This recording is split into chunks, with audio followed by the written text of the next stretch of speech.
Comenzaremos por una de las principales características de la educación en los años de 1950, donde el silencio y la obediencia construían el programa de aquella educación, ya que la ignorancia era la cadena con la que eran atados los pueblos a la voluntad de sus señores. El magisterio en estas épocas era muy incomprendido por las personas y el gobierno. Los maestros de este entonces defendían su labor ante las autoridades, afirmaban que de la educación primaria dependía la felicidad o ruina de la república. Decían que era un ministerio tan sagrado para la sociedad. Cabe resaltar una frase con la cual se identificaban los maestros: vosotros sois los legisladores, los jueces y los gobernantes del inmenso y precioso pueblo de los niños. Ellos decían que cualquier persona sentiría una satisfacción al estar en un aula de clases, ya que era un inmenso aprendizaje y una experiencia única en la vida. En cuanto a las características del aula, los alumnos se tenían que dirigir con respeto, y antes de entrar debían de inclinarse ante los santos para ingresar a su aula de clases y debían cumplir con las reglas. El salón de clases lo describían como un lugar muy triste y que no inspiraba el aprendizaje de sus alumnos. Aunque por otra parte, la falta de recursos y materiales para el maestro se debía a que no se recibía ningún tipo de apoyo por parte del gobierno ni de los padres de los alumnos que asistían a la escuela. Aunque los maestros no recibían un buen salario ni buenos tratos por parte de las personas, ellos trataban de dar una buena clase, apoyados de los recursos que tenían a su alcance, a pesar de lo incómodo que era trabajar así. Nos mencionaba que de los bancos estaban en mal estado, e incluso a veces no contaban con aulas para trabajar, por lo que tenían que dar su clase debajo de los árboles. Las principales quejas de las prácticas de los maestros y de los que ya estaban en servicio eran la falta de ingreso inadecuado por su trabajo, la falta de reconocimiento por parte del Estado, la falta de respeto de los niños y los padres. Lamentablemente, no eran las únicas dificultades que enfrentaban, sino que también tenían dificultades con el pago de la renta, el alimento de sus familias y el cuidado de su salud, además de que eran trasladados de una escuela a otra sin sueldo alguno. Si bien el maestro no era considerado como una profesión, ya que se le tenían menos por su saber leer y escribir, también se debía a que no tenían ningún apoyo por el gobierno y así pudiera realizar un mejor trabajo en el aula. De haber habido más apoyo por parte del gobierno y gremio, la educación hubiera sido de mayor calidad. La vida escolar era principalmente la enseñanza de los hábitos de higiene. Los niños tenían que llegar con sus manos y pies limpios, además de aprender lectura y escritura. Al terminar a los 11 años, los niños acomodados y algunos becados entraban al colegio o al seminario para estudiar gramática. 2 años después, entraban al curso de filosofía que les garantizaba el título de bachillerato. A la normal.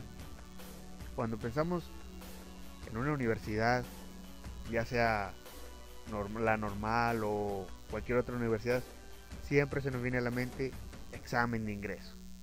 Examen de ingreso, preparación para el examen, estudiar, la ficha que hay que sacar, qué materias vamos a llevar, que si están complicadas, que si vimos algo de ellas en la preparatoria, si vamos a encontrar trabajo cuando egresemos de la carrera, que cuántos años van a ser de carrera. Vamos a ver cómo les iba a los normalistas de los años 60 en estos puntos. Plan de 1967.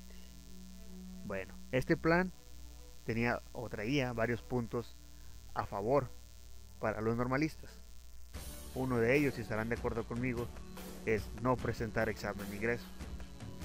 Bien, nos hubiera servido en estos tiempos. Nada de que solo entran 30 o que hay cupo limitado, no, nada de eso. No había examen de ingreso.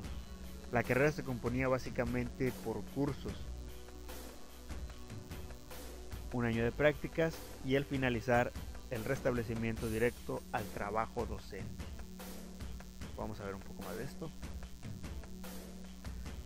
La preparación para la docencia se dividía en 6 semestres, eran 3 años. 2 cursos, primer semestre y quinto semestre. Las prácticas se realizaban en tercer semestre, todo el semestre entero, y sexto semestre, igualmente, de la misma manera.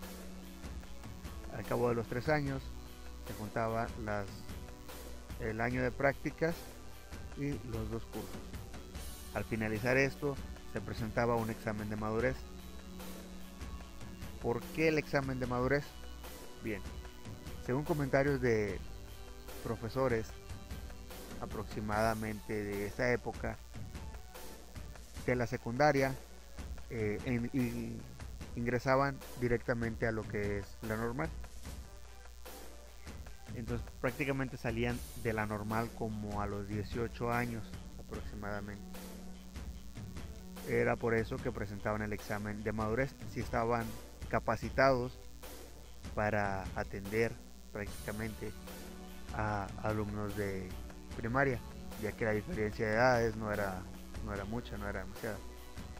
Especialización en una asignatura, a ellos los especializaban en cierta asignatura que fuese ligada a la educación básica y a la educación secundaria, como lo es las matemáticas, sociales, también lo era la lingüística o las ciencias naturales. Era como una especie de preparación para los docentes. Por eso de repente encontramos maestros ya en ocasiones jubilados que son muy buenos para las matemáticas, muy buenos para el español, lo que es la lingüística. Era prácticamente por esto, llevaban una especialización. Y el restablecimiento directo a lo que es el trabajo o la docencia era básicamente porque de todas las plazas, manejémoslo así, disponibles que habían, se reservaba el 30% para todos los egresados de las escuelas normales, ya que en ese tiempo, en ese entonces, no era una carrera, por así decirlo, con mucho auge o con mucha sobrepoblación de alumnos, y era prácticamente por eso que actualmente ya en estos tiempos ya no se ve así, ya uno no sale con plaza, bueno fuera, pero no, en esos tiempos todavía se tenía trabajo seguro. Entonces prácticamente es lo que trata el plan 1967, los puntos que trataban, la educación de los maestros normalistas, el año de prácticas, la formación, la especialización en su asignatura, el examen de madurez, muy importante, que es como era como el examen de titulación, vaya por así decirlo, donde el maestro estaba apto para dar clases. El maestro no le impedía lo que era los 18 años de edad para enfrentarse ante niños de 8, 9 años. Entonces, prácticamente aquí culmina lo que es la segunda parte del tema.